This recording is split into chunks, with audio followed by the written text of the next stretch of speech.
Maithili express की शानदार प्रस्तुति। पिचकारी मत कहा के चोरी लहंगा तोहर उखन दोगे। होली में छोड़ी छोड़ा सबके मोट जादी बनतोगे, मोट जादी बनतोगे। होली में छोड़ी छोड़ा सबके मोट जादी बनतोगे। पिचकारी मत कहा के छौरी लहंगा तोहर उखन तोगे। पिचकारी मत कहा के छौरी लहंगा तोहर उखन तोगे। बुझले लहंगा तोहर उखन तोगे। लहंगा तोहर उखन तोगे।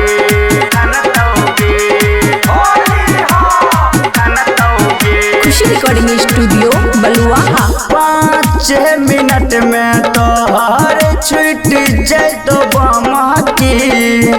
अटरा पटरा बोल के दे नहीं तू धमकी, दे नहीं तू धमकी। 5 मिनट में तोहर छूट जाए तो बमकी। अटरा पटरा बोल के दे नहीं तू धमकी, दे नहीं तू धमकी। मुखिया सरपंच केकरो बजेबी काम नहीं तोहर बनतोगे। पिचकारी मत कहा के छौरी लहंगा तोहर उखन तोगे। पिचकारी मत कहा के छौरी लहंगा तोहर उखन तोगे। खुशी रिकॉर्डिंग स्टूडियो बलुआहा। लहंगा तोहर उखन तोगे। पिचकारी मत कहा के छौरी लहंगा तोहर उखन तोगे। बबुआ राहुल तोरे फेरा में चला गल। पटक के डाल तो तोरा छूट जाए तो भागल, छूट जाए तो भागल।